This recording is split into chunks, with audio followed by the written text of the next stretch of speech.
This week's session is on the quality of by whom the world is not agitated. And it's interesting that they put it in the negative. We could also read it as one who does not agitate the world. But here the accent is on the world not being agitated. So the measure of this quality is to check if the recipient or the object or the other person, the world that we interact with, what is the reaction that they have to us, to our actions, to our intentions. So on our side, we can try to intend not to do harm. So we studied a quality that was very similar to this, ahimsa, non-injury. So we can try not to do harm. But what's important here is, and by putting it in the negative, is doing the due diligence, doing the quality control, doing the check on life to ensure that what we're doing is not agitating others, it's not hurting others, it's not causing others undue pain, stress, agitation. So it's interesting. Just by changing it from active to passive, it makes us relook and gives us a deeper angle in this quality. The quality in Sanskrit is Yasmat na Udvijate Lokah. Lokah means the world. Yasmat, by whom the world is not agitated. Udvijate. There are two reasons why we may agitate the world. We agitate the world because of ego. When our ego is concentrated, when our ego is unchecked,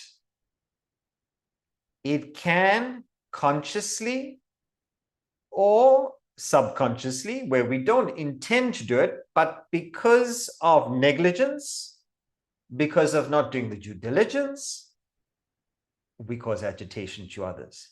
So it's from self-absorption, where we don't see others, we don't take others into consideration. And as an extension of ego, the second reason why we may agitate others is because of egocentric desires. The desires that we have are all pertaining to catering to my body, my mind, my intellect, sometimes at the expense of others. Sometimes by us fulfilling our ego, it is when we put others down. And the ego gets this negative satisfaction. I call it negative because it doesn't give one lasting peace, but the ego gets a kick from it. That when we put others down, it in a way puts us up. It raises our ego. And because of that, the ego gets a kick. And that is why the most popular page of the newspaper is the gossip page. The magazines that sell the most are the gossip magazines. Why? Because it caters to everyone's ego. Because when we see the fall, the scandal of a celebrity, what is happening at the psychological level? Our ego is getting a lift. And from that lift, we get this negative pleasure. Now, how do we move to a place where the world is not agitated? And it is by knowledge. And the knowledge that we get through spiritual knowledge, through Vedanta, is by understanding how we are part of something bigger. That why are we restricting our identification just to this body, mind, intellect? Identify with something more. Identify with something greater. understand that the real essential part of you, the spirit, the soul, the Atman, is the same in one and everyone. Now, that's the ultimate. If we can see that, then how can you agitate the world? Because you see yourself in the world. So why would you agitate yourself? But this is the highest level. This is where we would like to work towards. But to the extent we can reduce our ego, to that extent we can reduce the friction with the world. So when the ego is strong, it is you versus the world. And how many people we know have this vision of life? Everything is a competition.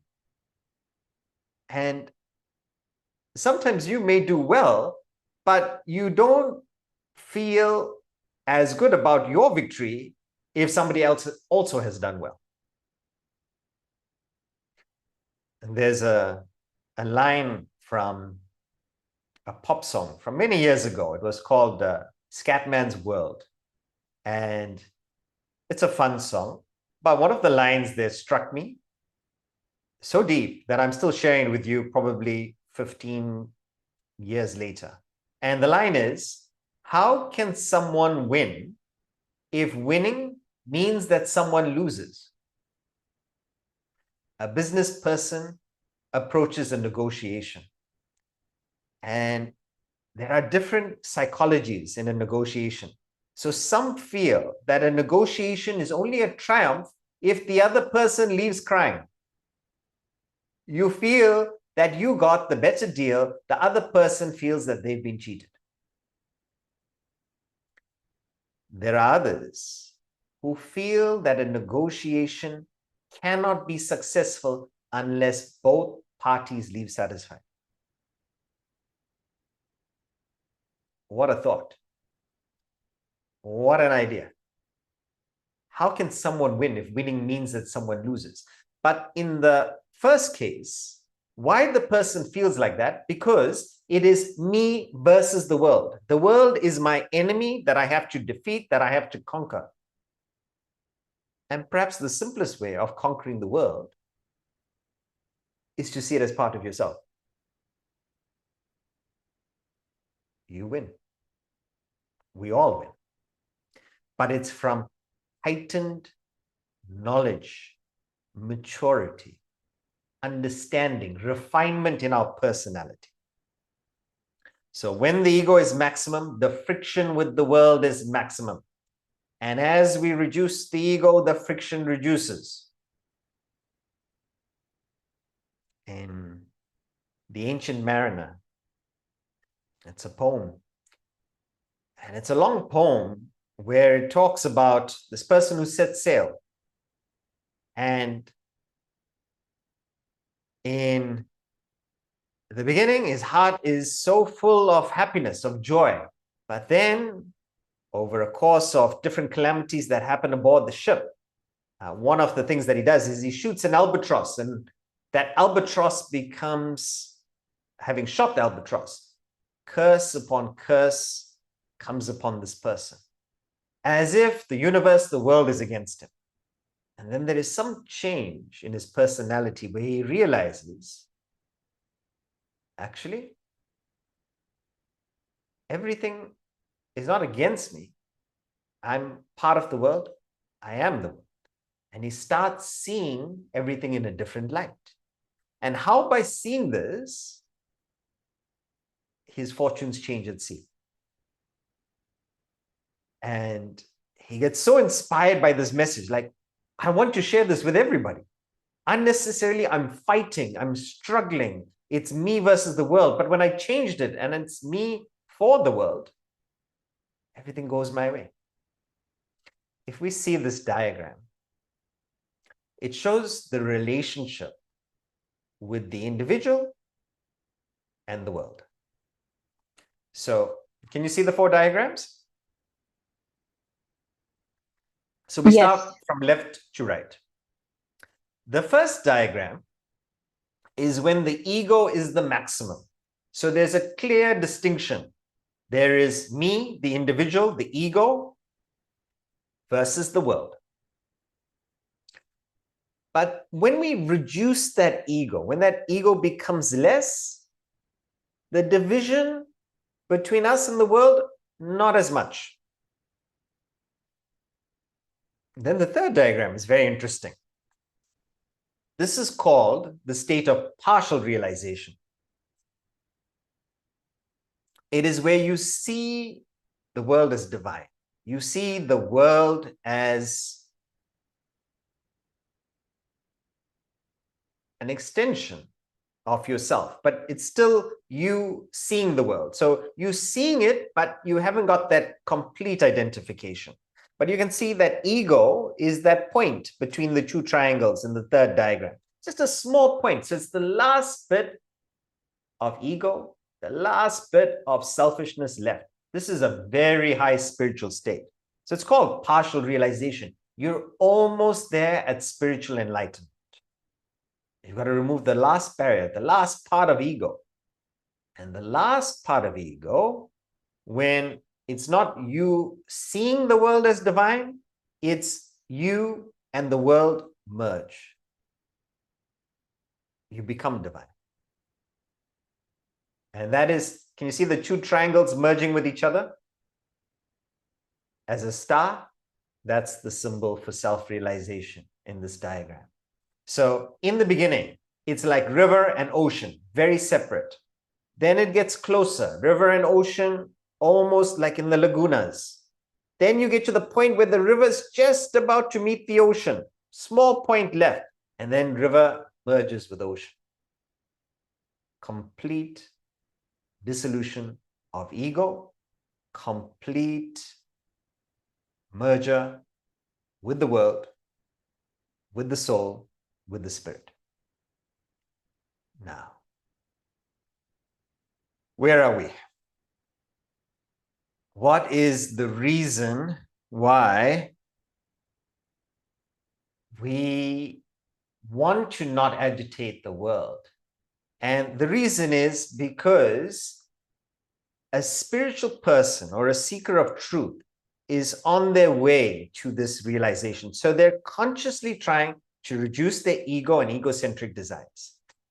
When they do this, what happens is, since we don't have many personal desires, the desires that a person takes up, or the desires that they do have, is where they can get maximum impact, where they can make a difference, where they can have an impact on as many as possible. So whatever action they're doing, how can it serve the interests of more people? Because they have few personal desires, their ego is less. So whatever action they do, let it be for as many as possible.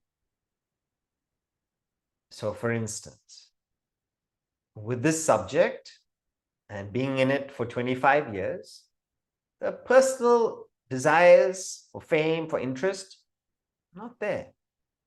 But you have to act, you have to study, you have to share in terms of the field that I've chosen.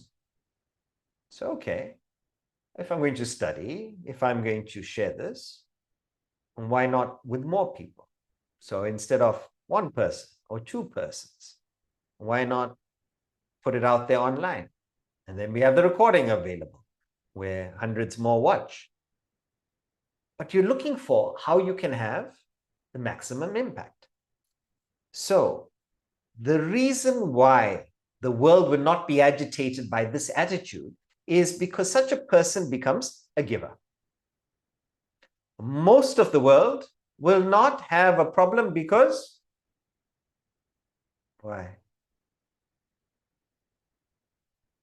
The ego is less. The ego is not The there. ego is less, yes. Why will the world be very happy with this person? No competition from this person? No, exactly. No competition from this person. What else? Not a taker, but a giver. Not a taker, but a giver, yes. But from the world side, what is the world? Most of the world is a taker, and we are meeting their need by giving. So it's a perfect fit for them to like us. It's a perfect relationship. A giver, who does a giver look for?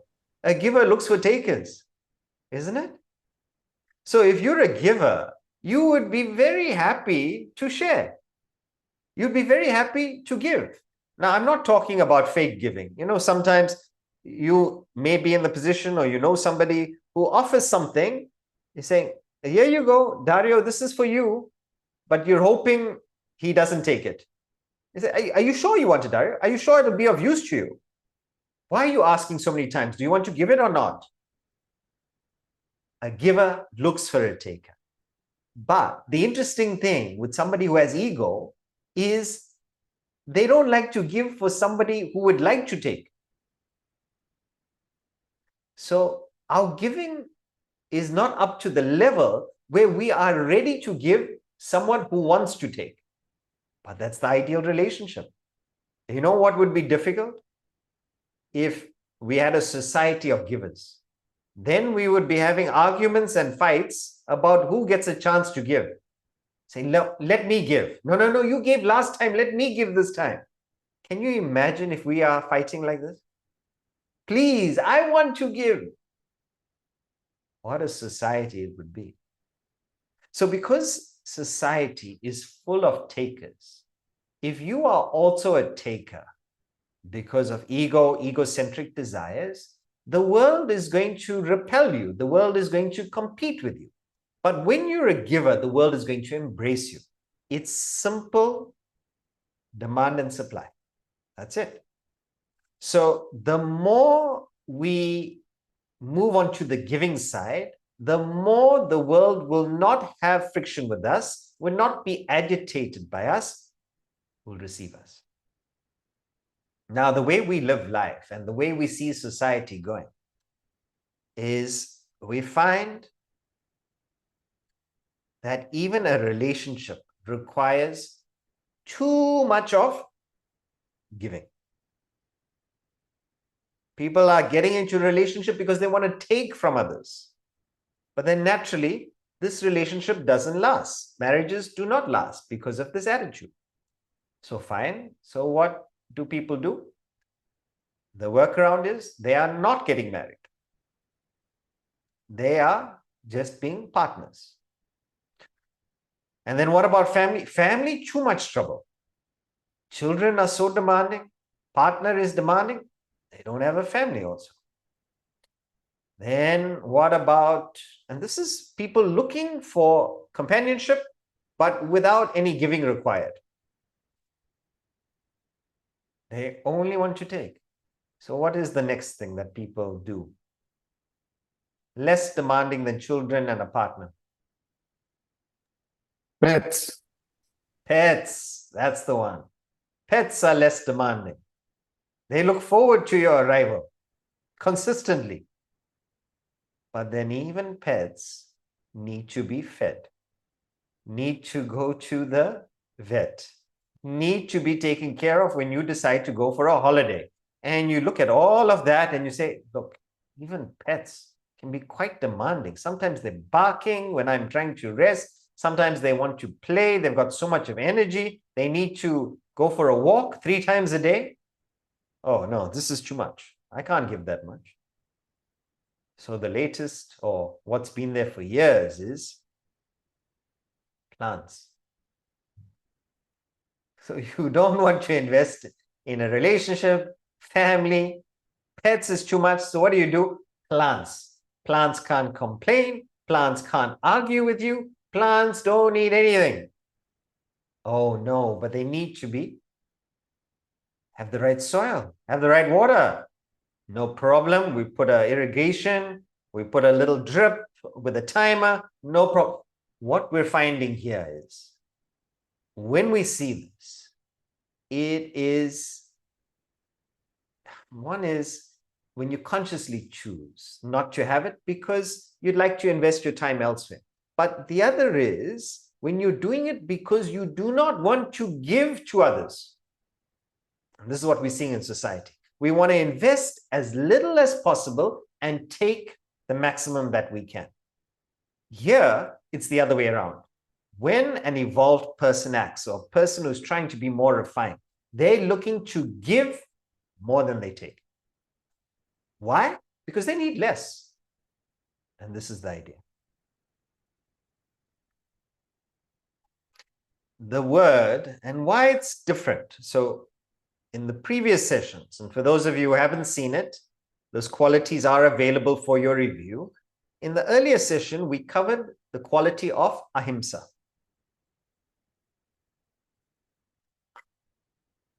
Ahimsa means non-injury or not hurting another person. We also covered a quality called karuna, which is compassion, kindness. What is the slight difference in this quality by whom the world is not agitated? And I was thinking of the right word to describe it, and it would be consideration. And it's an application of the mind, so the unselfishness of the mind, the extension of the mind, but the intellect's consideration of another person's feelings, convenience or inconvenience, how to make the other person as comfortable as possible, how to not insult the person, either by commission or by omission. Means I don't deliberately want to insult the other person, but also I don't want to give any room for it to be perceived as an insult. And this is the power of words, the power of action, the power of gesture, the power of even the way you react, expression-wise, to be considerate. It takes thought, it takes application, and that's why it's not easy. None of these qualities is easy, are easy, but we want to refine ourselves. And the way we can refine ourselves is by looking at our interactions and seeing how we can be gentler, more considerate, less agitating. And there is a passage from a book which I discovered from the recommendation of Swamiji. It is The Idea of a University by Cardinal Newman. And Swamiji quotes this book because he refers to liberal and servile education that the Cardinal talks about. And there is one passage in this book, and we're not going to talk about education, but we're going to talk about the definition of a gentleman. Who is a gentleman or a gentle lady? And a gentleman, and we think about manners and we think about politeness and we think about protocol. But in this passage, and I'd like to share it with everyone, read it out to you. It's one of my favorite extracts because it talks about refinement and it beautifully describes this quality. Okay. It was written in 1852.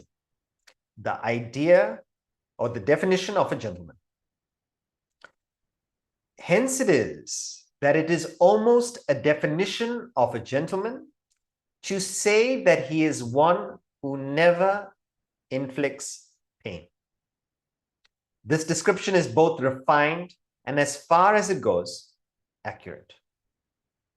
He is mainly occupied in merely removing the obstacles which hindered the free and unembarrassed action of those about him.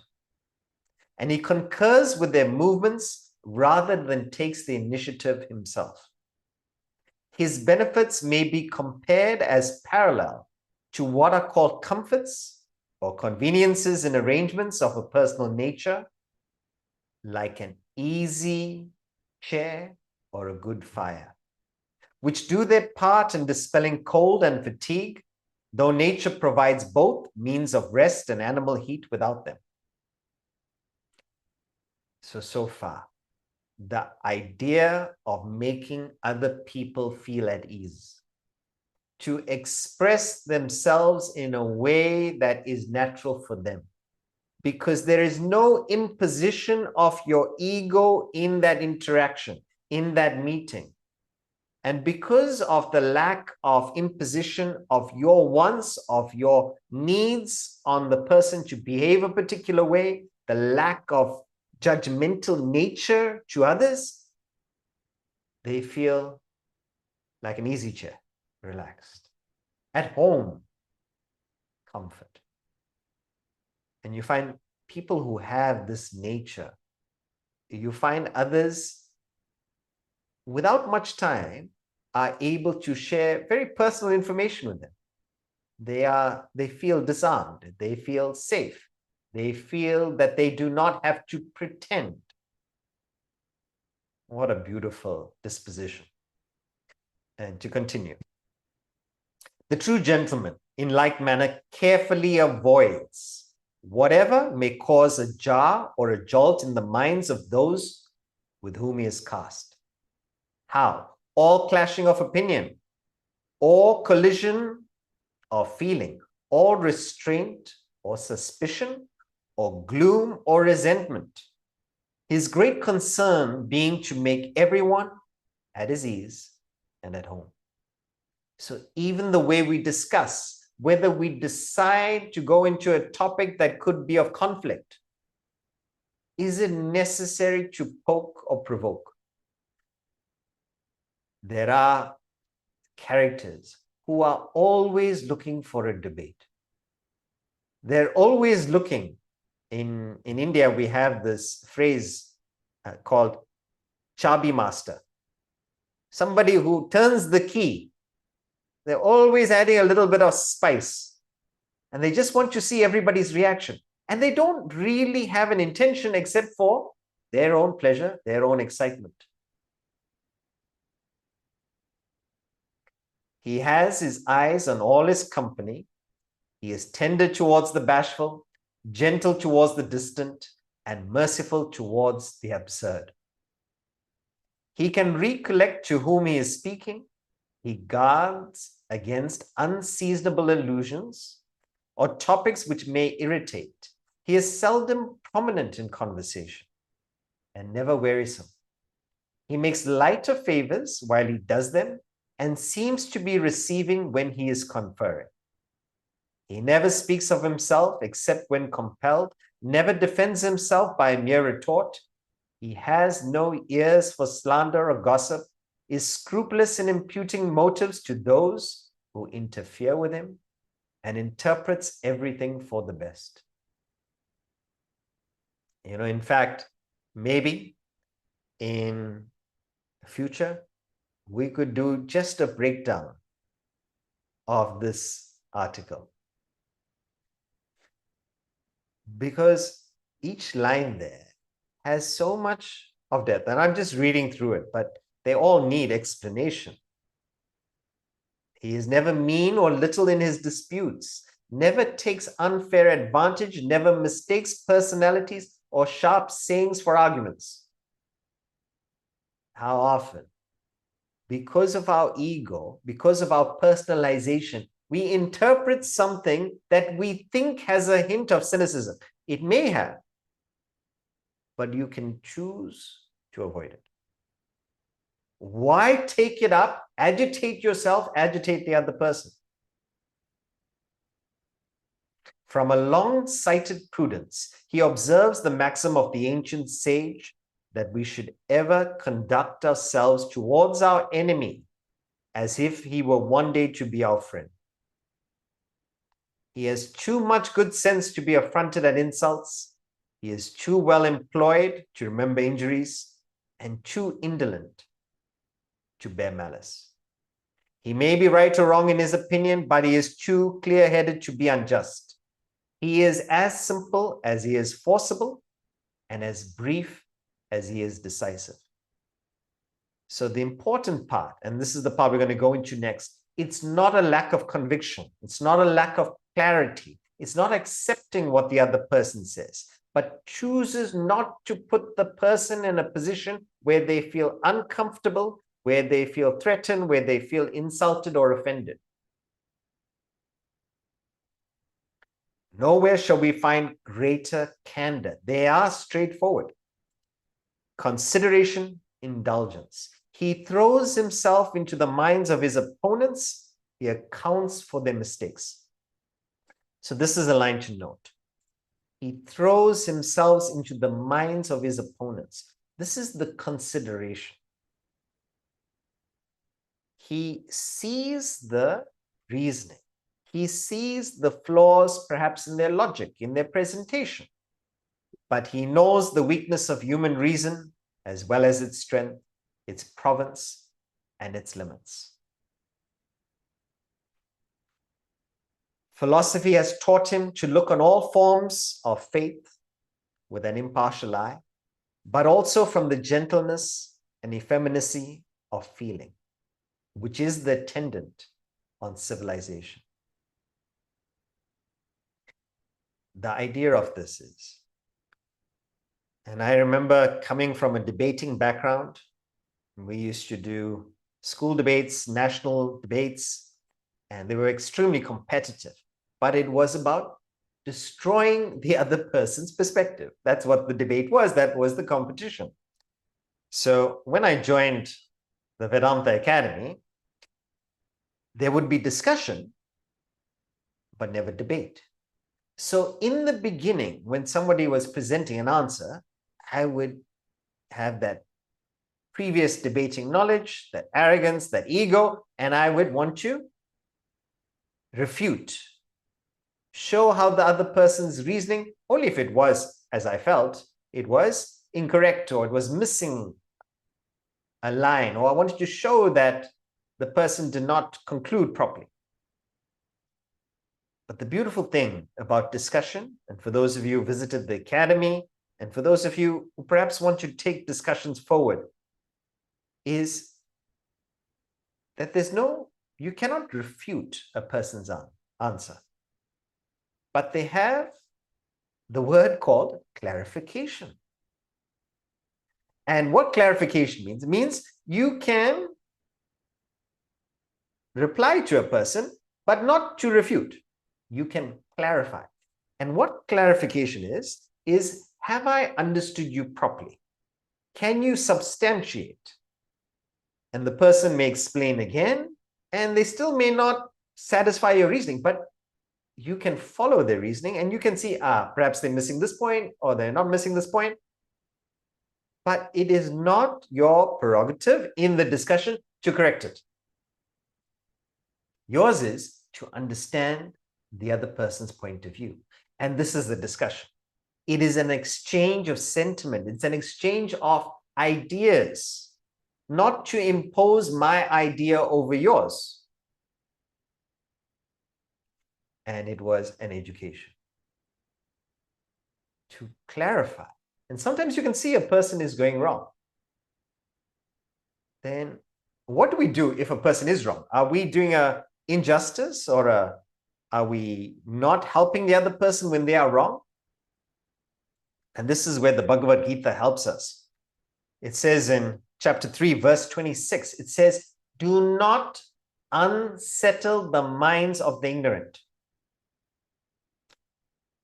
Only those who have a tremendous ego think that their role is to go and reform and educate the world. What a weakness. What a weakness. It will not be received well. It will agitate the other person unless, and this we go back to the first principle of education, knowledge is taken, it is never given. Means the other person must be receptive to advice, to knowledge, to being corrected. If they are not receptive, do not share, because then it's not a service, it's an imposition. If they are receptive, if they're asking you, by all means share. Explain where they have erred in their thinking, in their logic. If they're approaching you for it, if they're not approaching you for it, disservice. It's not a service. It is agitating the world. So we come back. What is this quality? By whom the world is not agitated. Can we consider others before we act, before we speak? It could be when we're driving, to consider the other drivers, what they're going through. Perhaps they're in a hurry. Somebody speeds past you, overtakes. But perhaps they're in a hurry. Giving a person enough space if they need to overtake. I find it so amusing. Sometimes when a person is going slow and they're on the right lane, they move to the middle lane. So there's an opportunity to pass them. But then as you're trying to pass them, the person starts speeding up. And now they've actually moved to the side because there's somebody in front. So there's no space for you to make any movement because they're seeing that you're trying to overtake. They know that you've been behind for some time, but now the competition part comes in. Why should this person be in front of me? What will you lose by letting that person go? Perhaps they're in a greater rush than you. What will you lose? How much does it cost? And we see this in traffic all the time. So much of hustling, so much of competition, only the very next traffic light, everybody's together again. But so much agitation in yourself, in the other person. Here's the thing. If we agitate others, we will be agitated ourselves. And this is the part that the egoistic person doesn't realize. If you are competing with the world will compete with you. It is reciprocal. If you are agitating the world, others are going to agitate you. If you are cheating others, you will feel that you are going to be cheated by someone. So it is natural for you to be agitated if you have this attitude. If you have a different attitude, it is only peace, evolution. And perhaps just as an infection is infectious, but it's negative, a disease, so too can consideration. It can also spread. And the hallmark of civilization is a society that has character. What is character? It is kindness, consideration, politeness. Politeness is not politeness for the sake of being polite, that this is what company should behave. It's consideration of others. So when you say it's polite to be punctual, no, it's consideration of another person's time. This is the reason for it. And if we can practice this, perhaps it may spread to civilization. But let us practice it because as a spiritual seeker, we want to be more peaceful. We want to reduce this ego.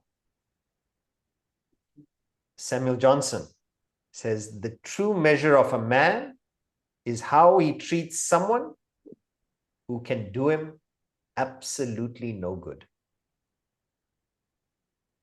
How do you treat somebody? Why would you treat them? They got nothing to offer you. No, you do it because of consideration. You do it because your identification with them as a human being, as a person, as somebody's father, as somebody's brother.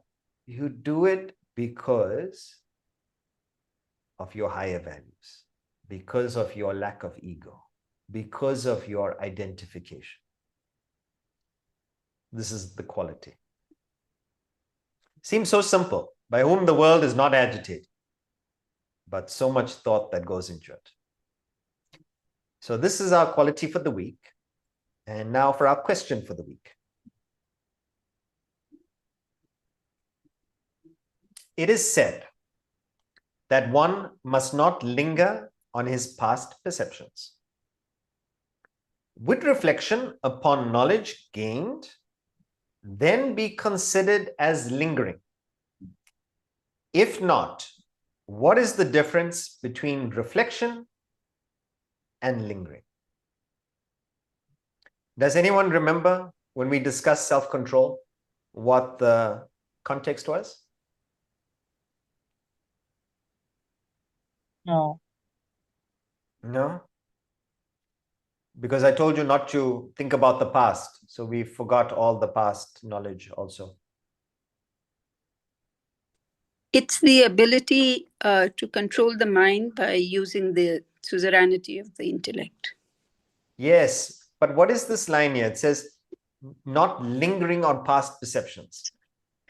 So lingering is a mind-led activity, whereas reflection is one where you utilize the intellect. Yes, great. So in particular, and just to recap, when we said practicing self-control, we gave two aspects of self-control. Okay. One is acting on likes and dislikes with the mind. What we want to do is don't just act because you like or dislike it. Then you end up perhaps never doing exercise. Act because it's your obligation. The intellect decides your goal. Anything that takes you to your goal is your obligation. This was the first form of self-control. The second was end perception with perception. What this means is that when we have a perception, like could be eating an ice cream, we eat the ice cream, we taste it, and the perception only gets registered in our sense center, the mind. And when it registers in the mind, the perception is complete. Now that is fine. Perception, no problem. But what the mind starts to do once it hits the sense center is it starts lingering in the perception and reliving it. We call it cud chewing. It brings it up again, like how a cow does. It brings up what it's just eaten, brings it up, and again chews it.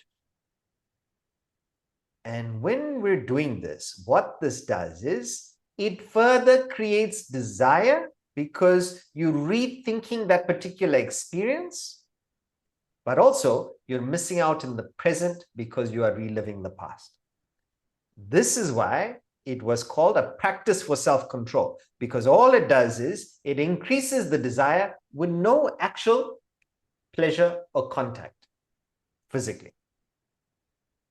Now, the question here is, we are told not to do this, correct? But what about when we reflect on knowledge? Isn't that also past? If I'm thinking about this Sunday wisdom session tomorrow, isn't that also reflection on the past? How is this different from lingering? So, if we see this diagram with the mind and intellect, it is your mind that lingers on a past perception because it got joy from it and it wants to regurgitate that joy. So the mind lingers on it. And we do this in the form of nostalgia. And we do this in the form of wanting to get back some of that pleasure. Oh, what a holiday I had. Oh, what a trip. Vanya and myself, we've just returned from 4 months of travel. And there have been some incredible audiences, incredible experiences. Now, reliving it is just increasing desires for travel, increasing desires for positive company, positive feedback. You're increasing desires. This is mind-led. Different from that is when you choose to reflect on past experiences for your education, for your learning. So we might decide, what was the learning from this country? Or what was the learning from this month?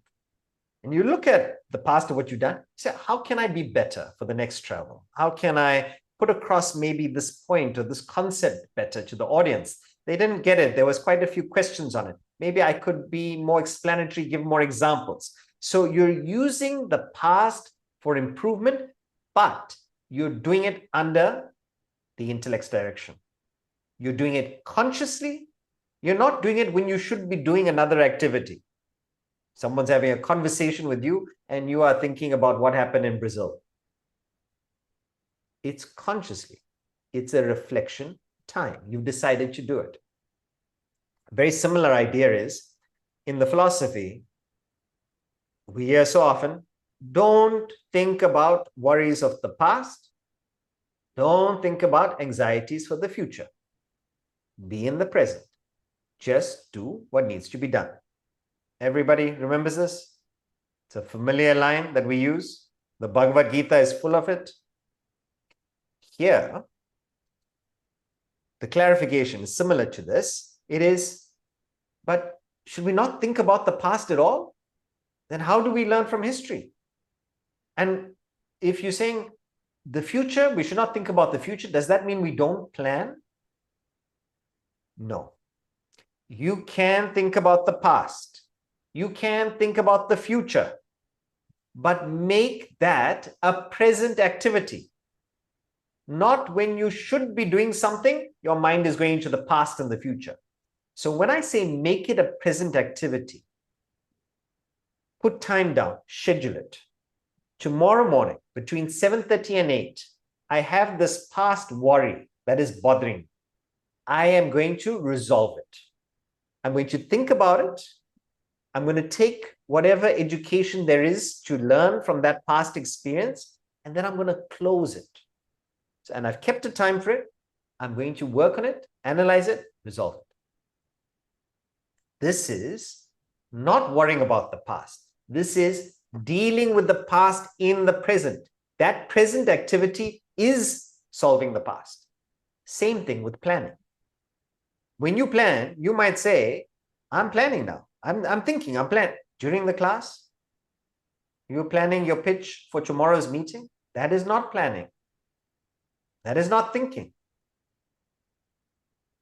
Planning is tomorrow morning, between this time and this time, I am going to plan the next week, the next year, the next 6 months, whatever it is, I'm going to plan.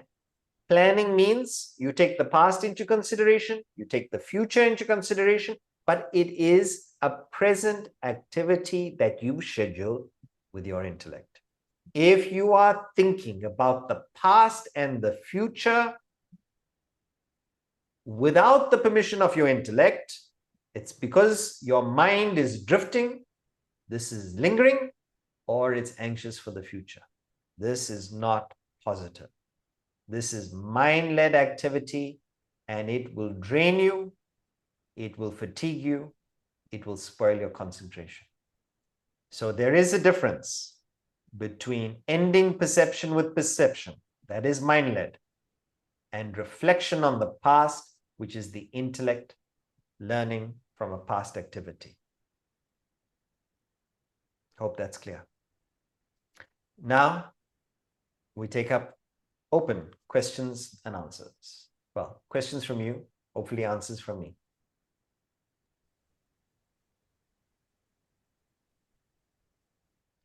Feel free to unmute and ask your question.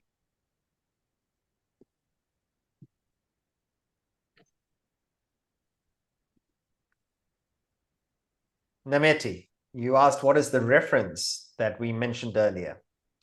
The reference from which I read out, it's called The Definition of a Gentleman. It's from the book, The Idea of a University, and it is by Cardinal Newman.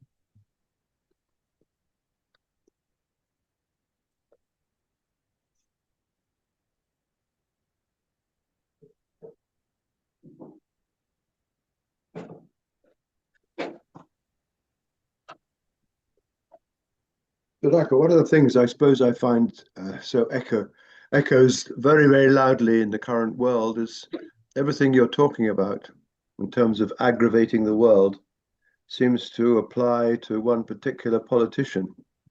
Now, why is it that all of this philosophy somehow never really seems to engage with the day-to-day in terms of the way the world is run and the politics that attends it.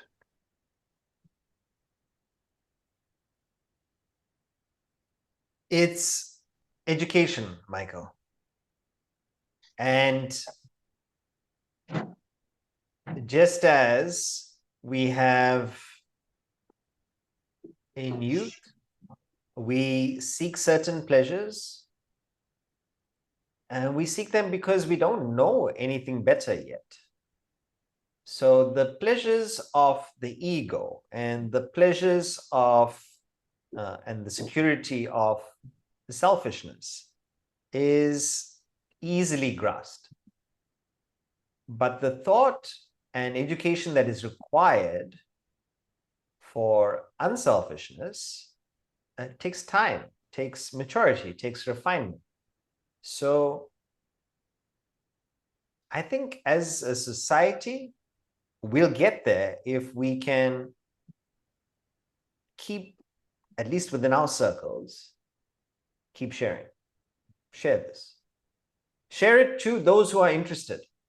So there are people who see the futility of this egocentric personalization. Maybe they're not able to define what it is, but they're looking for something more. So to those people, we share. And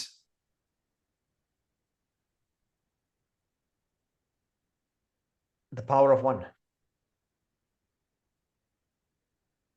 So you become infectious.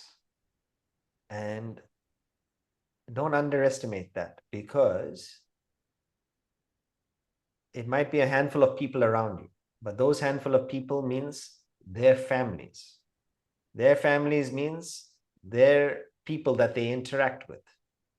And you really don't know the ripple effect that consideration has, how it changes a person's day, how when people recount the greatness of a leader, it'll be something like, my mother-in-law was in town and they invited my mother-in-law for tea. Not all their policies, not all their decisions, but their consideration for their colleague. I remember one person telling me like what they appreciated the most about their leader was that Bangalore had some floods and the leader called and did not discuss any work and just asked, "Are you okay?" And they said that won me over more than any incentive, more than any remuneration. Consideration. So, education. Just as we are not the same people we were 5 years ago, 10 years ago, same thing with society.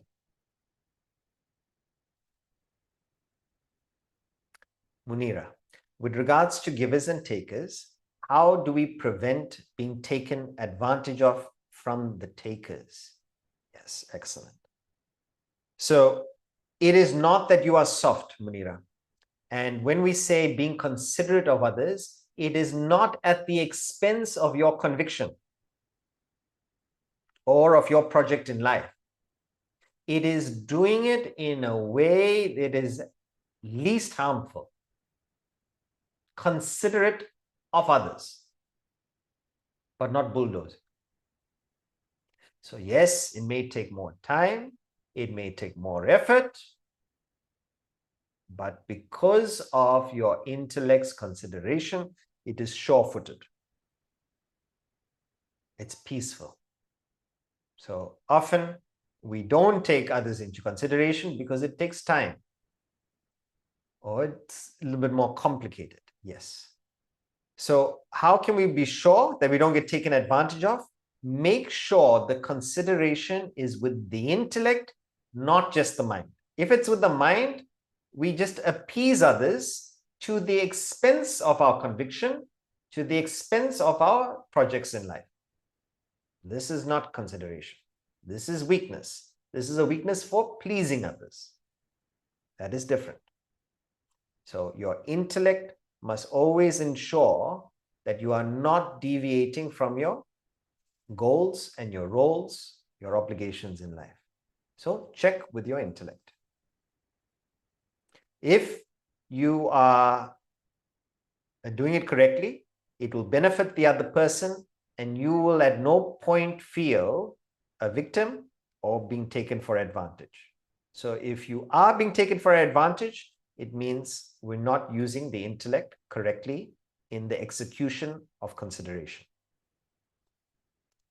Paresh, despite our efforts and good intentions, we can still agitate others. Yes, it's possible. We don't have control over others' feelings as long as we've done the due diligence. The only thing that we can check in retrospect is there anything I could have done? And that's why in this definition of a gentleman, they don't initiate conversation or views. They allow the other person to initiate in the conversation, because that's when you're most agreeable. You know how to navigate the conversation by the other person's interest, by the other person's reaction. So, despite all that, it can still happen. And a negative person is going to be negative, as long as we put in our effort for it not to be. Razia. Hi, Sadaka. Hi, everyone. Now, would you agree with the statement that the past never happened? That it is a non-happening, there was nothing, that it's just a part of the memory? That's a very philosophical question, Razia, because it touches on the idea of the world being an illusion, and the past being a simulation of one's memory, and nobody's memory is objective. It's biased by our understanding and perception at the time. So there is some truth to that, but for all purposes, the past is there for us now. So for the world that we're in, we are able to explain our present because of the past. So the present is an effect of everything that has happened in the past before it. So if you're talking so you would say cause and effect. Yes. That we live in a world of cause and effect. Yes. So we go with that angle. Until we present is the effect of the past cause. So in that sense, I mean, since we you have would a agree present, that it's all illusion. It's an illusion. for all purposes, as long as you're in this world, there must have been a past. Okay. When you're out of this world, we'll have another conversation. Thank you, everybody, for joining us. Thank you so much. I just wanted to share our website for those of you who have missed the earlier sessions and would like to review the previous qualities.